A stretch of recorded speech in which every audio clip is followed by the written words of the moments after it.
আজকে রান্নার জন্য কিছু নাই, তো তার জন্য ভাবলাম যে ছাদে যাই, দেখি কিছু আছে নাকি। তো এই যে এসে দেখি একটা ধুন্দুল আছে, তো এটাকে পেরে নিলাম। এই যে বড়ই হয়েছে, আজকে রান্না করা যাবে।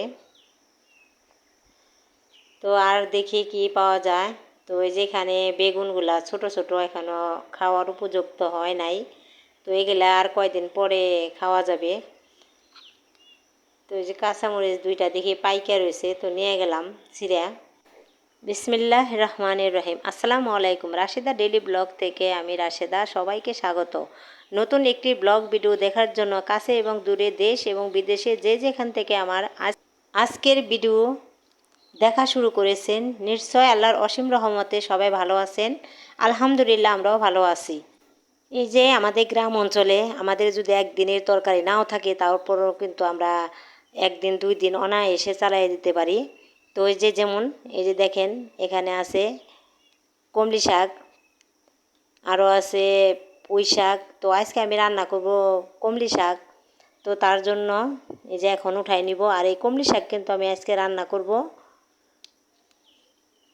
রসুন বাগার দিয়ে। তো আমি এই রসুন বাগার দিয়ে কীভাবে কমলি শাক রান্না করি, তা সম্পূর্ণ ভিডিও দেখতে হলে সবাই আমার পাশে থাকবেন। আমার পাশে থাকলে সবাই সম্পূর্ণ ভিডিও দেখতে পারবেন। আর যদি ভিডিওটি স্কিপ করে যান, তাহলে কিন্তু দেখতে পাবেন না যে ভিতরে কি আছে। তো এই জন্য সবাই সম্পূর্ণ ভিডিও দেখে যাবেন। আর আমার কিন্তু অনেক অনেক ভালো লাগতেছে, কারণ আমার নিজের হাতে লাগানো এই শাকগুলা আর সবজি বলেন, সব কিছু কিন্তু আমি নিজে হাতে লাগাইছি, আর নিজে আমি সব কিছুর যত্ন নিই। আর এগুলো আমি এখন নিতে আসি রান্না করার জন্য, তো এত ভালো লাগতেছে তা বলার মতন। আর জানেনই তো, নিজের হাতে লাগানো সবজি শাক, এটা কিন্তু খাওয়ার মজাই আলাদা। আর এটা কিন্তু খাঁটিও, এটা কোনো ভেজাল নাই। তো এই যে এখানে যা আছে এরই হবে না, তো আরও বুনছে, আমি ওইখান থেকে আরও নিয়ে যাব। তো আমি কিভাবে শাকগুলো উঠাই, তো সবাই আমার সাথে থাকবেন আর দেখতে থাকেন।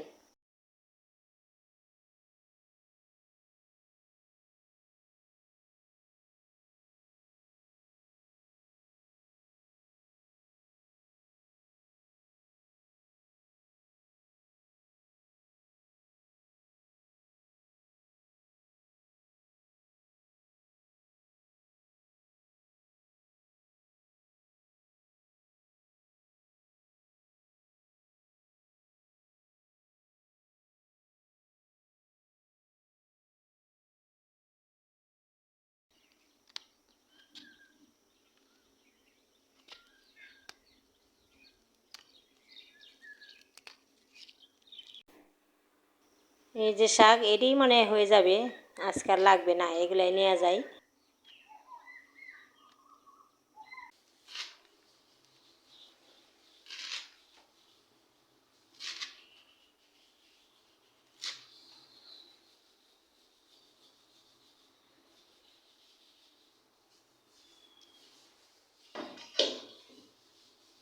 শাকগুলো আমি কেটে নিলাম। তো এখন আমি শাকগুলা ভালোভাবে ধুয়ে পরিষ্কার করে নিব। আর এই শাকগুলো আমি রান্না করব ভাপ দিয়ে। তো ভাপ দিয়ে আমি কিভাবে রান্না করি, এভাবে জানি না কে কে খেয়েছেন, কিন্তু আমি এভাবে আজকে রান্না করে খেয়ে দেখব। তো এই যে এখানে দেখছেন, আমি শাকগুলো কিন্তু ধুয়ে চুলাইতে বসাই দিয়েছি ভাপের জন্য। তো এই যে একটু হালকা ভাপ দিয়ে নিব। আর এখন আমি পেঁয়াজটাও দিয়ে দিতেছি, পেঁয়াজ আর কাঁচামরিচ, কারণ এটা একটু হালকা কাঁচা কাঁচা ভাব থাকবে। তো এটা কিন্তু এত ভালোভাবে আমি পেঁয়াজটা ভেজে নিব না, কারণ খেতে ভালো লাগে না। আর শাকের ক্ষেত্রে কিন্তু এইভাবেই পেঁয়াজগুলো থাকা ভালো। তো এই যে এখন আমি বাগারে যে বসাই দিছি রসুন তেল দিয়ে, একটু বাদামি কালার হয়ে গেছে। আর এখন কিন্তু আমি যে শাকগুলা ঢেলে দিলাম। আর এইভাবে ভাপ দিয়ে রান্না করলে কী হয়, শাকের কালারটা কিন্তু চেঞ্জ হয় না। শাকের যে একটা সবুজ সবুজ কালার, ওটা কিন্তু ঠিক থাকে। আর খেতেও কিন্তু ভালো লাগে, কারণ এত সিদ্ধও হয় না। সিদ্ধ হয় কিন্তু একটা আছে না, যে সিদ্ধ করতে করতে একটা লালচা লালচা ভাব এসে যায়, ওই শাকটা কিন্তু খেতে ভালো লাগে না। আর এইভাবে একটু ভাবতে দেখেন যে এই শাকটা কিন্তু এত গইলা গেছে, আর সুন্দর একবারে সবুজ সবুজ ও কালারও সবুজ হয়েছে, আর দেখতেও কিন্তু সুন্দর। আর একটু শাকটা কিন্তু খেতেও অনেক মজা হয়েছিল। তো এই যে আর কিছুক্ষণ নাড়াচাড়া দিয়ে আমি নামিয়ে নিব।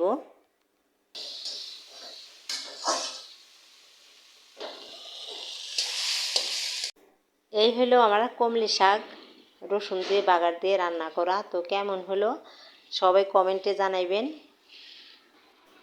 সবাই তো দেখে নিলেন একটা ধুন্দুল আমি পেরেছিলাম, তো ওই ধুন্দুল দিয়ে আলু দিয়ে রান্না করব। তো আজকে আমি ধুন্দুল আলু দিয়ে কী রান্না করব বলেন তো বন্ধুরা? হ্যাঁ, ঠিক ধরেছেন। তো এইখানে দেখেন কাঁচামরিচ পেঁয়াজও কিন্তু কেটে নিয়েছি। আর এখানে এই যে সেই নলা মাছ। তো আজকে আমি নলা মাছ দিয়ে ধুন্দুল আর আলু দিয়ে রান্না করব। তো অল্প হবে, তারপরও সমস্যা নাই, এতটুকুই হয়ে যাবে। মাছগুলো ভেজে নেই, এক এক করে কড়াইতে দিয়ে দিলাম। যারা আমার ভিডিওটি দেখা শুরু করেছেন প্লিজ একটি লাইক দিয়ে ভিডিওটি কন্টিনিউ করবেন। আপনাদের ছোট একটি লাইক আমাকে আরও একটি ভিডিও তৈরি করার উৎসাহ যোগায় এবং আপনার মতো আরও 10 জন মানুষের কাছে আমার ভিডিওটি পৌঁছাতে সাহায্য করে। এখনও যদি আমার চ্যানেলটিকে সাবস্ক্রাইব করে না থাকেন প্লিজ আমার চ্যানেলটিকে সাবস্ক্রাইব করে আমার পরিবারের বন্ধু হয়ে থেকে যেতে পারেন। পাশে থাকা অল অপশন চালু করে রাখুন। আমি যখনই ভিডিও আপলোড করব নোটিফিকেশন পৌঁছে যাবে আপনার কাছে। আপনি আপনার সময় মতো আমার ভিডিওটি দেখে নিতে পারবেন। যারা শুরু থেকে আমাকে এইভাবে সাপোর্ট দিয়ে যাচ্ছেন তাদের প্রতি অনেক বেশি কৃতজ্ঞতা। আমার আজকের ভিডিও কোথাও কোনো অংশে যদি আপনাদের একটু হলেও ভালো লেগে যায় তাহলে প্লিজ আমার ভিডিওটি লিঙ্কটি আপনার পরিবার ও বন্ধুদের সাথে শেয়ার করতে ভুলবেন না। কথা বলতে বলতে কিন্তু আমি মাছগুলা কড়াইতে দিয়ে দিয়েছিলাম, আপনারা দেখছেন। তো এখন আমি মাছগুলো উল্টিয়ে নেব, কারণ এক সাইড ভাজা হয়ে গেছে, তো আরেক সাইড আমি করে নেব। আর এই যে মাছগুলো আর কি কড়াইটা একটু ভালো করে ধুলে একটা খসখসা ভাব আসে, তো ওইখানে মাছ আবার উঠতে চায় না। তো আমি আবার এটা করে কি একটু পানি ছিটা দিলেই না চারোদিকে এই মাছগুলো কিন্তু অটোমেটিক উঠে যায়। তো এইভাবে দেখবেন আপনারা, অনেক সহজে কিন্তু এই মাছগুলা উঠে যায়।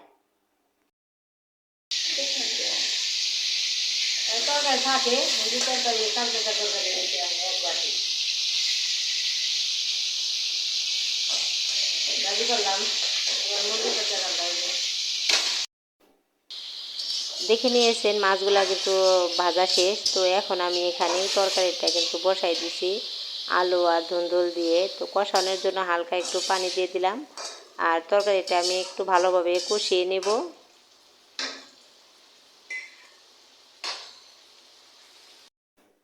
আর তরকারি কিন্তু অল্প হয়েছে, কারণ আমি আবার মুরগির তরকারি রান্না করব। তো এই যে তরকারি কিন্তু কষানো শেষ, এখন আমি ঝোল দিয়ে দেব।